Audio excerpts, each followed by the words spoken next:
Alright guys, welcome back for another video. Well, in this video I want to do an exercise, and what I consider to be a very healthy exercise, which is to challenge my own bias as it relates to certain narratives and certain ideas. And one of those is the idea that, energy prices in Europe are going to continually rise throughout the winter and, continue to go parabolic, um, higher and higher and higher as the energy demands of winter get greater and greater, and the war in Ukraine escalates. Now, there's a lot of logical reasonings by why that might happen, and why some of the actions of Russia and Europe might contribute to further energy issues, as well as seasonal issues with winter and higher energy demand coming from that seasonal period. But there is some information, out there that would directly contradict that theory. And it's always a healthy exercise to, just go through that contrary evidence and see, where things lie.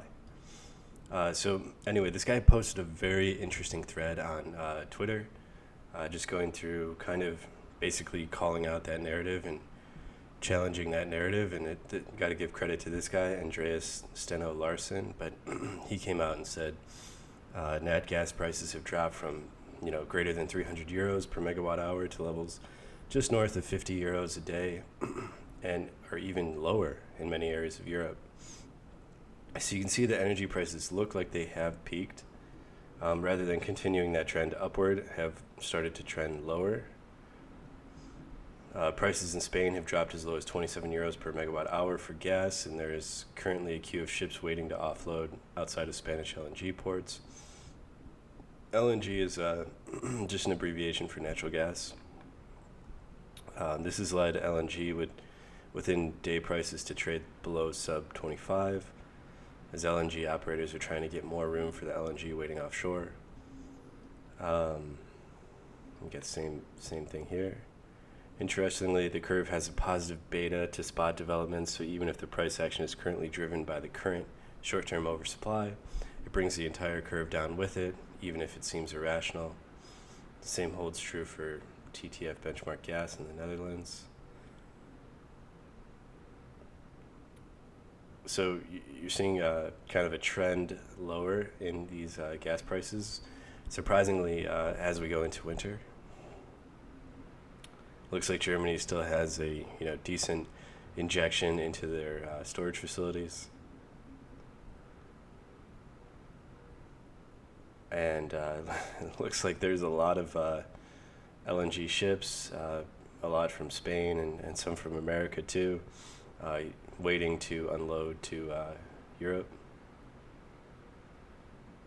So this guy's pretty much laying out, a pretty decent case of why what we, not we, but myself and some other people had interpreted may not actually be the case, right?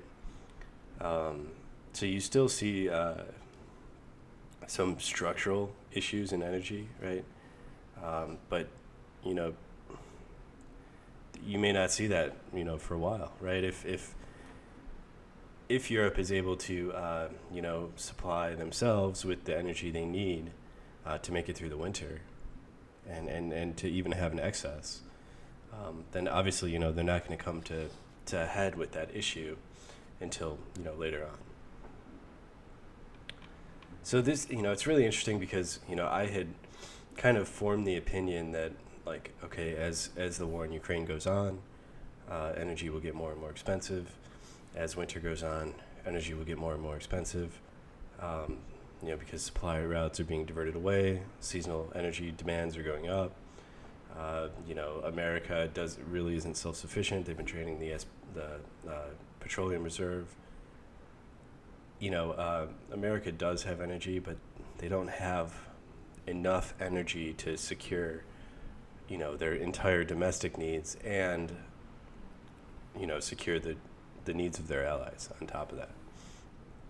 But it does look at this point like, there's been some geopolitical effort to, get, whatever, especially natural gas, whatever natural gas stores were available, to make those available to everybody within the Western world, and and to kind of distribute that energy in a way that, kind of holds them over for a little bit. Yeah, I mean, this is ultimately, if this is true, this is one of those things where like, I'm very, on a human level, I'm happy to be wrong, right? I mean, nobody wants the scenario where Europe has no energy to like heat their homes through the winter, and children are freezing in their to death in their home because of the irresponsibility of European politicians. Now, if they're able to secure enough energy needs for the winter, it doesn't take away the the irresponsibility of their actions, right? It just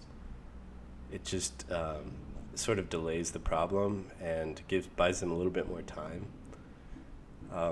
you know, but of course the European politicians will hold, if they're able to successfully make it through the winter, they'll hold that up as like a victory, right? Even though, even if they're like depleting all their allies' reserves of energy, and it won't be a victory. It's ultimately a good thing that that this kind of the energy prices have peaked and gone down. I don't really know what it means for the war in Ukraine. It's not clear what type of effect this would have on that. You could make arguments either way, right? I mean, theoretically, you need a lot of energy to continue a war effort, and if you simply run out of energy, right? If Ukraine ran out of energy, they would be forced to pursue an armistice, right? To pursue a ceasefire, out of necessity, really. Now, on the other hand, you had the Nord Stream pipeline that blew up in the North Sea, which is the primary way that Russia was shipping energy to Europe. And then most of the European pipelines now, after Nord Stream was destroyed, actually flow through Ukraine. So a lot of people have conspiracy theories about that. People suggest that the Nord Stream pipeline was blown up by explosives. I mean, who knows, right? There's no way to confirm that, but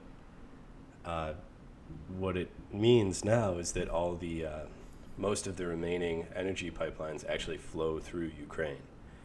So, if Europe was in a dire situation, that could potentially draw them into the war effort out of a necessity to defend those pipelines.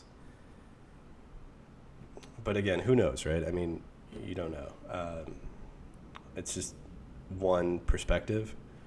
Of course, there's other areas of, that Europe can secure energy from. And, hopefully what I'm, my own personal hope is that, European politicians use this reprieve as like an opportunity to change course, right? To start investing in natural gas and oil production, and these basic and nuclear production. The type of energy that their societies need to function, right? I mean, if you notice, Europe isn't getting bailed out because Spain is shipping them solar power panels, or Spain is shipping them wind turbines, right? They're getting bailed out because there are tanks or cargo ships full of natural gas waiting in their ports. So hopefully, the European politicians recognize how lucky they are to get bailed out in this fashion, and then use that as an opportunity to right the wrongs that they've made, rather than double down on the mistakes that they've made. Anyway, I do know that this somehow this video got way far closer to politics than I like to do videos on.